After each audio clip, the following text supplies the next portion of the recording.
Yo, what is up, everybody, and welcome to episode 19 of Result Reports. I'm Isaac. And I'm Colemania. I'm back! And welcome to episode 18. Wait, what?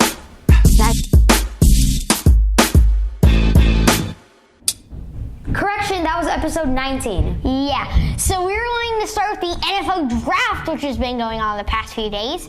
So the number one pick going to the Panthers was a shocker for some people, but not really for me. Bryce Young went number one overall. Yes, I had that as my pick when I had the when I did the NFL draft video, if you saw that. And then for number 2, the Houston Texans selected CJ Stroud, and that was not the only top 5 pick they had. Yeah, because they traded up for the Cardinals pick. That actually wasn't the only Cardinals pick they trade down for with a 3 in it. They also traded for 33. We'll mention that later. And the Texans got this pick, and then they selected Will Anderson. Yes, if you get CJ Stroud and Will Anderson, that's an upgrade to your offense and your defense, and that will do you big. I have the Texans finishing 3rd in that division this year, and the Colts finishing last. And then, speaking of the Colts, they drafted Anthony Richardson to the surprise of many people, and he is inexperienced, so he's going to have to start under Gardner Minshew. And the Colts also got Josh Downs to work as a wide receiver, too. And speaking of quarterbacks selected in that division, another one selected there. Who were the Colts projected to pick? The Colts were projected to pick Will Levis, 4th overall. And Will Levis was top 10 prospect. He was easily going in the first round, right? Well, this is not a perfect world we went in. A top 10 prospect falls to the 2nd round. Thankfully, it wasn't too late in the 2nd round. And the Titans picked him up. So what once was looking like a Colts player is now their enemy at trade 33. As I said, the Cardinals trade that. And now this is, I wonder what they're going to do. Malik Willis is going to become the 3rd string, I think. Then Will Levis 2nd string, possibly, after a bad season, I'd say Malik Willis had. And then Ryan Tannehill, if he gets injured or anything to happen to him, if he's still healthy, then he will start for them. And then that was not the only SEC quarterback selected. The 4th SEC quarterbacks selected of all the 5 quarterbacks selected early is Hendon Hooker, a torn ACL, but he is certainly a great prospect. Nobody noticed him, but at number 68, the Detroit Lions picked him up. And once Jared Goff is gone, Hendon Hooker is going to be big for them. That will do it for the NFL episode. Not much to happen in the last 4 rounds, so let's get to the NBA. We're on to our NBA segment now, and our first series we're going to review, or just game in general, Game 5. Phoenix won the series 4-1 against the Los Angeles Clippers. It was only a 6-point game, so they were close, but they couldn't just get that second. Hey, we kept making threes at the end. Remember that? That's true. The Clippers made like 6 threes in a row, which was unbelievable. Cut that 15-point lead to 2. And now you have to talk about my team losing. Okay. Timberwolves 109, Nuggets 112. A wild finish with Nikola Jokic using his heroics for Denver to come on top, winning the series 4-1. The Timberwolves did get an overtime thriller win, and man, did Denver dominate this series. But can I tell you did a good pun? You said the ending was quite wild. The Minnesota Wild. Oh, okay. It's the Minnesota Timberwolves. Okay. Good pun. Yeah, and the Celtics were the best team in the league. We're the 2nd best team in the league, except the Celtics were not actually this year. And now they think their road is so easy, and it got easier. How?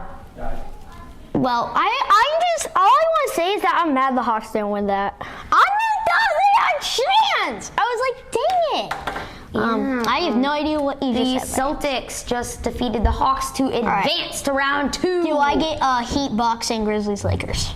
Yeah. All right. So it's my turn, since he did 2 in a row. I'll do 2 in a row, and that will end it. So for the Heat Bucks, let's go underdogs. 8 seed Miami beats the Bucks, and Antetokounmpo came back for some games, I believe. It was a 2-point game in the final one for Miami to take the series 4-1. Yeah, that's something big. The fact that it's not only an 8 seed winning, but an 8 seed winning 4-1 in this situation. Anyways, we're on to the Grizzlies-Lakers series. LeBron said Ja Morant was pretty good.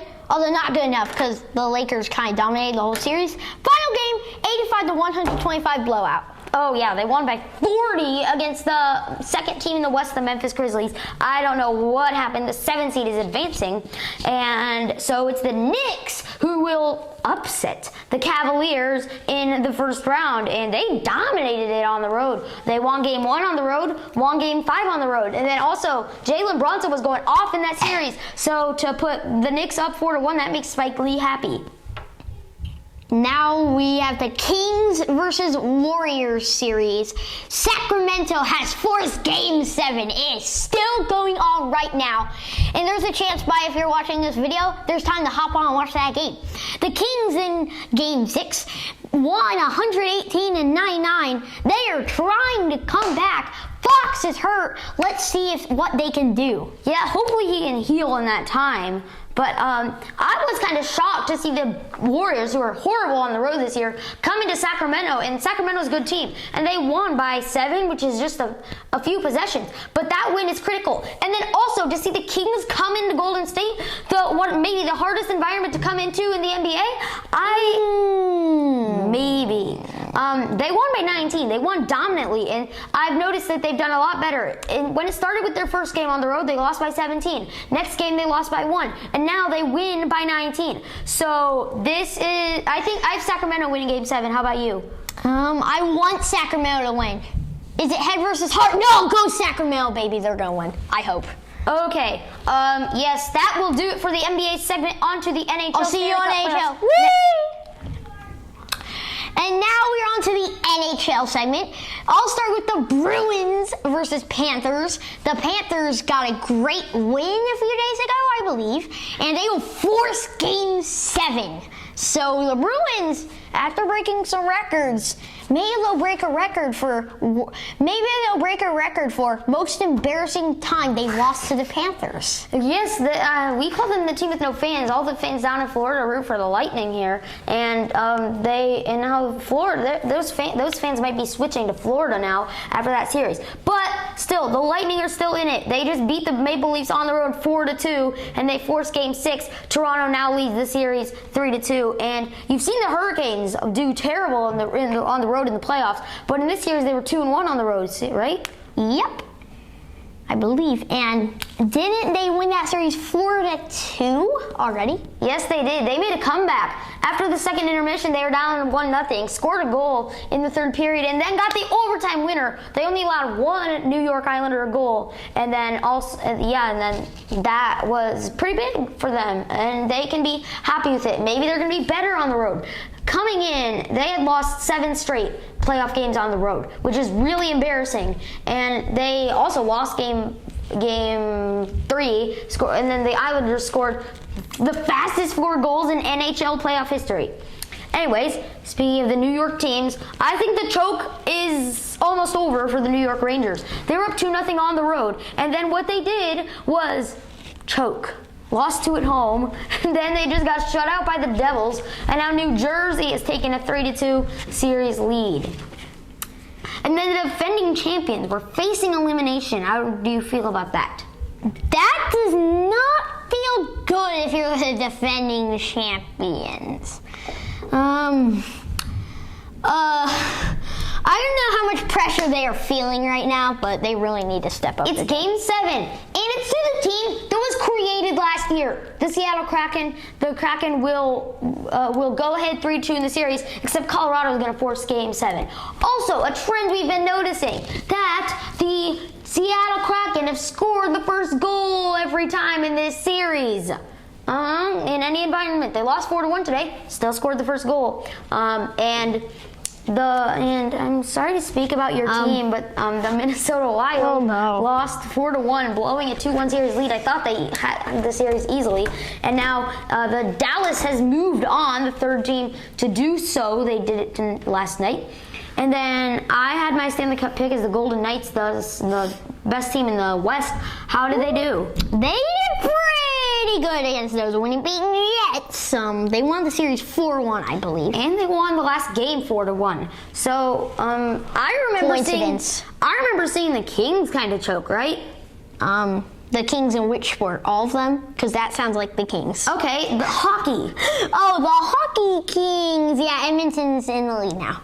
Yeah, the Kings had won game 1 and game 3, both in overtime goals, and now the Oilers have just taken a series lead, and tonight they will have a chance to close out the Kings and possibly play the Golden Knights in the next round.